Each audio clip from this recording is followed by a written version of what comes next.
And you think somebody could get like 20 or 30 yards just for you seeing people do, yeah, gain just with that the much? basic training with Yeah. with practicing swing fast and doing the one thing to just one thing to work on your swing strength, the isometrics. Very consistently, I see 12 to 16 miles an hour, which is about 30 or 40 yards. Wow. With people that aren't doing anything Yeah, other right, for right. their speed. But what the industry hasn't really gleaned onto yet is the other part, the other pillar, and that is making your golf swing muscle stronger. Okay. So if you look at in physics, if you look at the power equation, it's a matter of force or strength, and then how fast you're moving that. Mm-hmm. So you can either get faster and it'll make the power go up, or get stronger and make the power go up, or you can like do both and really make the power go up. Okay, so how would we do that? So with the strength training, everyone, I like to think of 80-20. What's going to get you the most bang for your buck? Sure. Everyone is at 0 at the top of the backswing, senior lady or world long drive champion. Yep. The club goes to 0 miles an hour. Yeah. At the transition, it's like there's a point where it's 0, and then there's differences in length of the backswing, but like basically there's a 0, and then you get to whatever yard impact. Mm-hmm. So those are the ones that are the ones that you're using to accelerate and hit through it are the most important ones to strengthen up.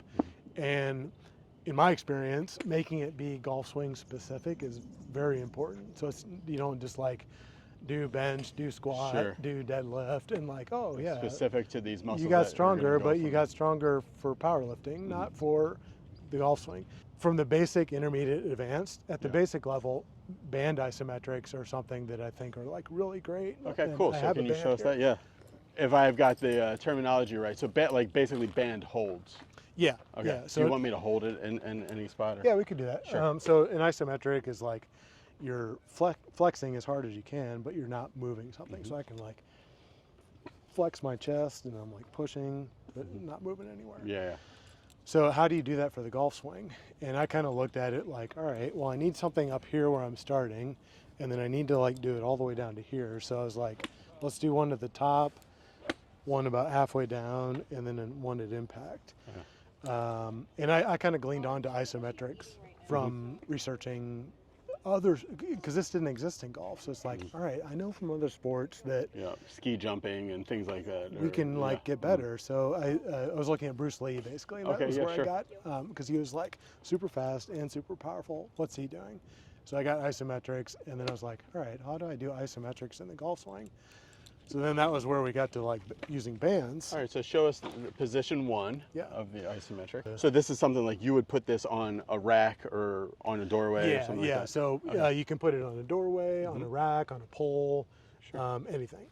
And so if you go, I think we can maybe even just click this on here, right?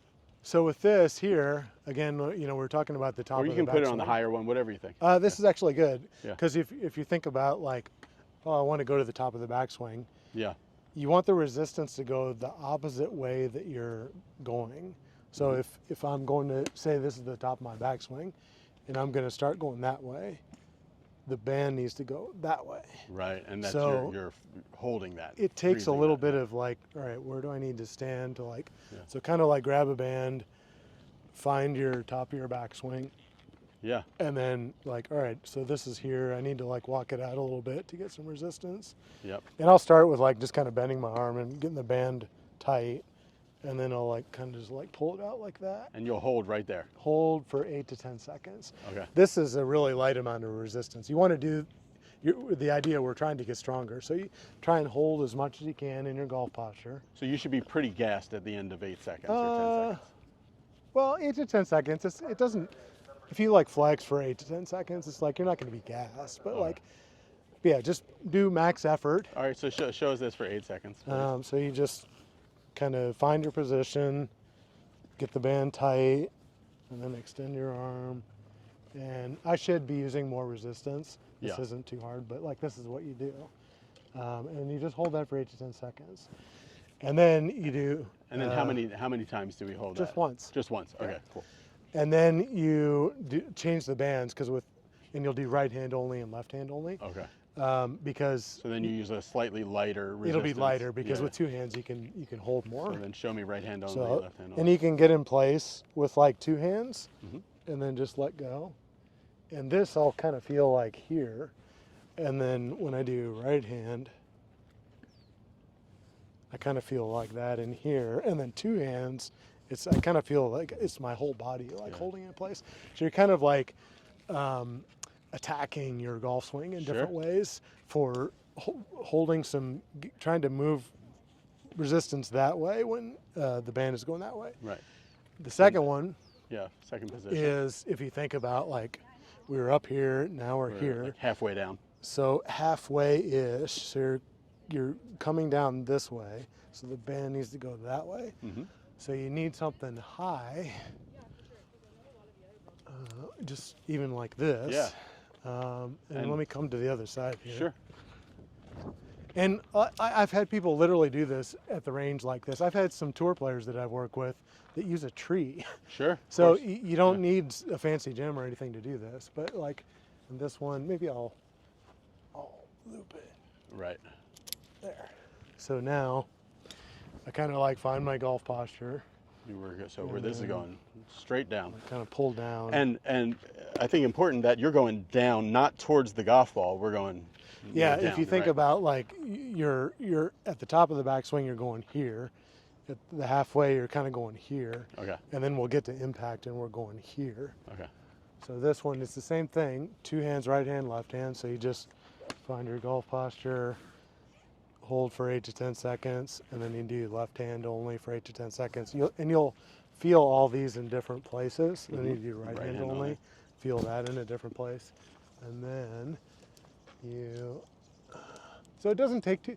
The first time you do it, it takes a little bit because you're like, what am I doing? Right. How do I find these positions? Yeah. How much resistance can I do? And then for the impact one, so you just kind of think like, all right, I need to be here at impact going this way, so the band needs to go that way. Yep. So then you just find a spot where you can do that. We'll double loop it, I guess. And then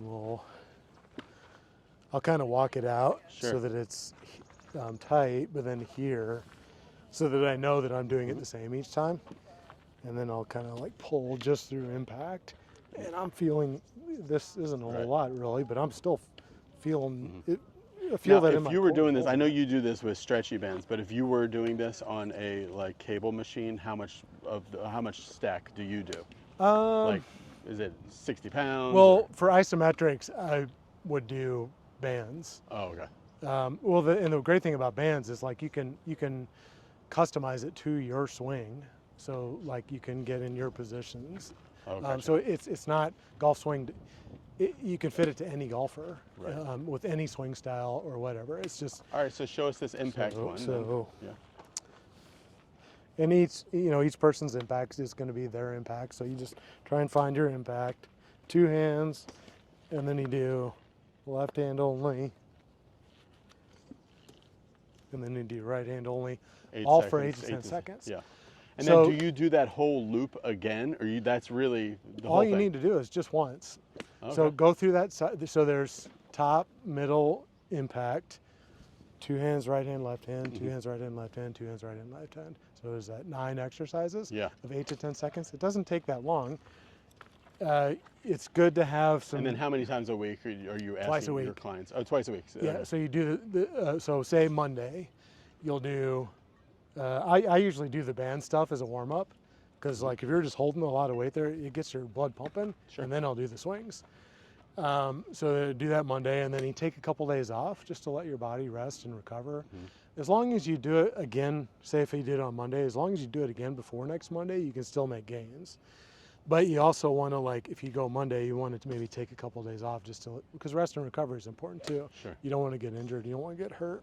Cool. And then with these bands, remember the idea is like practicing swinging fast and getting your golf swing muscles stronger. So with these, don't do the same. I've had some people like come back to me like, oh, my distance went up some, but not quite as much. And then I get into what they're doing, and they just stayed at the same resistance the whole month. Ah, okay. So it's like, all right, well, I did the 8 band today with this. Tomorrow I'm gonna, or in 2 days, 2 or 3 days, I'm gonna try the 10 band, then the 12 band. So you want to like bump up your strength over the course of 4 to 6 weeks, and over 4 to 6 weeks, it's like super common. You can really legitimately pack on 30 or 40 yards, especially if you're not doing anything. You've seen people put on that much yards? Just with this basic stuff, yeah. Oh, wow. Yeah. Okay, so putting it all together, we are doing our 30 swings. It should take you a little bit to do. And don't underestimate, I think, Jacob. It looks simple, and you might think, oh, only 30 swings or only holding this band for 8 seconds. Don't underestimate it. It is a pretty intense workout for somebody who hasn't done it. Yeah, if this is your first time doing it, you might just go through the reps or just go through the motions at first, just to like, all right, get comfortable. And then over maybe say 3 workouts, you build up to like doing say a max hold on the resistance. Pay attention, don't hurt yourself. Listen to your body, and then just kind of like. And you think somebody could get like 20 or 30 yards just from you seeing people do? Yeah, just with the basic training, with practicing swing fast and doing the one thing to just one thing to work on your swing strength, the isometrics. Very consistently, I see 12 to 16 miles an hour, which is about 30 or 40 yards. Wow. With people that aren't doing anything right. their speed. So awesome. So that was basic, and that is his basic thing. We are going to go now over to Ortega Putt Lab Plus, to an indoor place with a gym and a place that we can swing, where we're going to do intermediate and advanced. We're going to show all that to Be Better golfers. If you guys, but there's a lot more detail to this. So you're going to subscribe. And if you want to see the video right away, I'm putting up all the raw footage on the Be Better Golf Club. So you just need to click the join button. But if you want details and you want to work directly with Jacob and make some very quick, intense progress to your swing speed and golf game, go to his website or contact him through his email. Everything is linked in the description of this video. It's just his name, JaacobBowden.com. And all the stuff is on there. Thanks for watching. Bye.